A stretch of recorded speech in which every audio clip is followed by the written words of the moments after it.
BCS প্রশাসন ক্যাডারে join করার পরে আপনি আপনার পুরো চাকরি জীবনে কোথায় কোন কোন পদে চাকরি করার সুযোগ পাবেন সেটা চলেন আজকের ভিডিও থেকে জেনে নেই। ক্যাডার হওয়ার পরেই প্রথম 3 বছর আপনাকে সহকারী কমিশনার এবং এক্সিকিউটিভ ম্যাজিস্ট্রেট হিসেবে কোনো একটা জেলা প্রশাসনের আন্ডারে চাকরি করতে হবে, অর্থাৎ আপনি ডিসির আন্ডারে থাকবেন।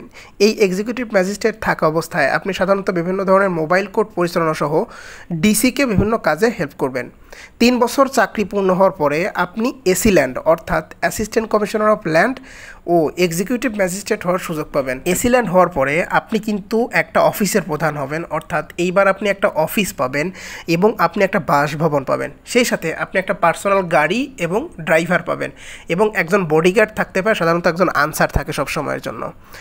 এখানে বলে রাখা একটা বিষয়, সেটা হচ্ছে প্রথম 3 বছর যখন আপনি ডিসির আন্ডারে কাজ করবেন তখন কিন্তু আপনি পার্সোনাল কোনো গাড়ি পাবেন না। ডিসি অফিসের যেই গাড়িগুলো এক্সিকিউটিভ ম্যাজিস্ট্রেট ব্যবহার করে সেই গাড়িগুলো সাধারণত ব্যবহার করার সুযোগ পাবেন। এবং এসিল্যান্ড থাকা অবস্থায় আপনি কিন্তু এক্সিকিউটিভ ম্যাজিস্ট্রেট অর্থাৎ ম্যাজিস্ট্রেসি এক্সারসাইজ করারও সুযোগ পাবেন। তারপর যখন আপনার 5 বছর পূর্ণ হবে চাকরি জীবনের, 5 বছর পরে আপনি কিন্তু সিনিয়র সহকারী সচিব অর্থাৎ গ্রেড 6 পদে পদোন্নতি পাবেন।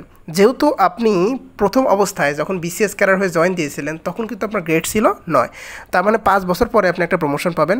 চাকরির বয়স 4 বছর পূর্ণ হলে সিনিয়র স্কেল পদোন্নতি পরীক্ষা দিতে হয়। এই পরীক্ষায় পাশ করলে কেবল পদোন্নতি হয়, অর্থাৎ আপনি 6 গ্রেড পাবেন 9 গ্রেড থেকে শুধুমাত্র পাশ করলে। তবে পরীক্ষা দিলে মোটামুটি সবাই পাশ করে যায়।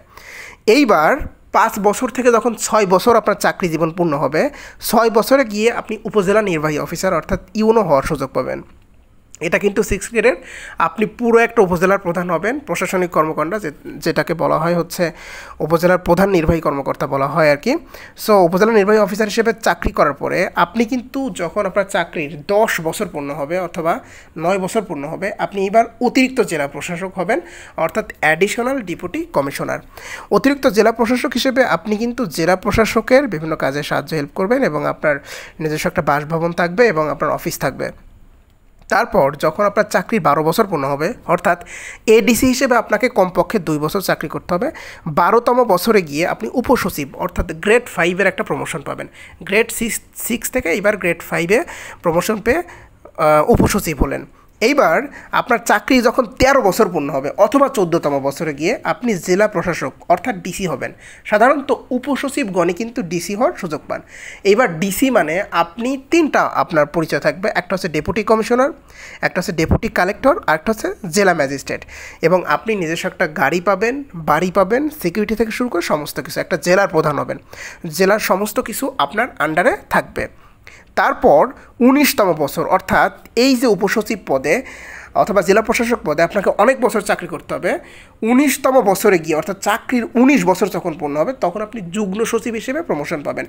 যুগ্ম সচিবের গ্রেড হচ্ছে গ্রেড 3। তার মানে আপনি কিন্তু আপনার চাকরি জীবনের 19 বছর পূর্ণ হওয়ার পরে যুগ্ম সচিব অর্থাৎ যেটাকে বলা হয় যে যুগ্ম সচিব অর্থাৎ জয়েন্ট সেক্রেটারি পদে পদোন্নতি পাবেন।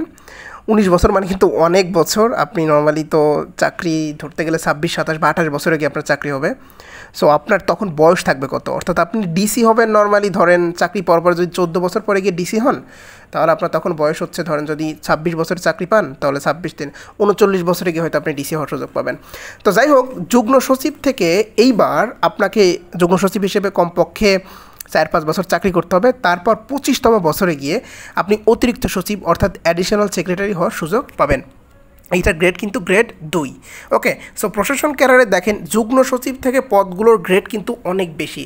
আপনি অন্য অন্য ক্যাডারে গেলে কিন্তু দেখেন গ্রেড 3 পাওয়া অনেক টাফ, মানে সারা জীবন চাকরি করেও হয়তো গ্রেড 3 পাবেন না। যেমন শিক্ষা ক্যাডারে গেলে গ্রেড 3 পাওয়ার আশা করাটা মানে কি বলবো একটা কষ্টজনক বিষয়। আপনি নর্মালি গ্রেড 3-এ আসতেই পারবেন না প্রমোশন পেয়ে, আপনার চাকরি থেকে রিটায়ার্ড করে ফেলবেন। প্রশাসন ক্যাডারে এটা একটা সুবিধা, আপনি অতিরিক্ত সচিব যখন হবেন আপনি গ্রেড 2-এর স্যালারি পাবেন এবং বুঝতেইছেন যে কত বড় একটা গ্রেড 25তম বছরে। এইবার 5-6 বছর চাকরি করার পরে আপনার যদি বয়স থাকে, অর্থাৎ আপনার যদি বয়স বলতে 60 বছরের কম হয় তাহলে আপনি কি হবেন, 30তম বছরে গিয়ে আপনি কিন্তু সচিব অর্থাৎ গ্রেড 1 পদমর্যাদার হবেন।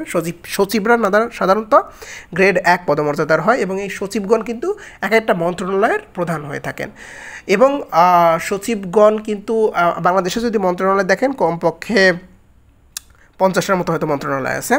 সো এইবার আপনার যদি ভাগ্য ভালো থাকে এবং আপনার যদি বয়স থাকে তাহলে কিন্তু আপনি একটা সুপার গ্রেড পেতে পারেন। সুপার গ্রেড বলতে সিনিয়র সচিব, যারা সিনিয়র সচিব হন তারা কিন্তু সুপার গ্রেড হন। এবং আপনার যদি ভাগ্য সুপ্রসন্ন থাকে তাহলে আপনি মন্ত্রিপরিষদ সচিব অথবা প্রধানমন্ত্রীর মুখ্য সচিব স্পেশাল গ্রেড পেতে পারেন। এটা কিন্তু সবাই পায় না, মাত্র একজন করে পেয়ে থাকে। মন্ত্রিপরিষদ সচিব তো ধরেন যে সরকারি কর্মকর্তাদের মধ্যে সর্বোচ্চ পদ কিন্তু মন্ত্রিপরিষদ সচিব, অর্থাৎ সমস্ত মন্ত্রণালয়ে কিন্তু তিনি প্রধান হয়ে থাকেন। তো এই জন্য প্রশাসন ক্যাডারে এটা একটা সুবিধা, আপনি যেই ক্যাডারে যান না কেন আপনি কিন্তু মন্ত্রিপরিষদ সচিব হতে পারবেন না। আর সরকারি কর্মকর্তাদের মধ্যে সবচেয়ে বড় পদ হচ্ছে মন্ত্রিপরিষদ সচিব, এটা একটা সুপার নিউমারি পদ, সুপার গ্রেড। সো বিসিএস ক্যাডারদের মধ্যে শুধুমাত্র প্রশাসন ক্যাডারের কর্মকর্তাদেরই স্পেশাল গ্রেডে যাওয়ার সুযোগ আছে।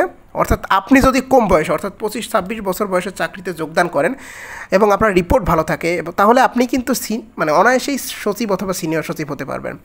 পদোন্নতির ক্ষেত্রে সময়কাল একটু কম বেশি হতে পারে, তবে রাজনৈতিক কারণ, বিভাগীয় মামলা, দুর্নীতি কিংবা অন্য কোনো খারাপ রেকর্ড থাকলে পদোন্নতির জটিলতা দেখা দিতে পারে।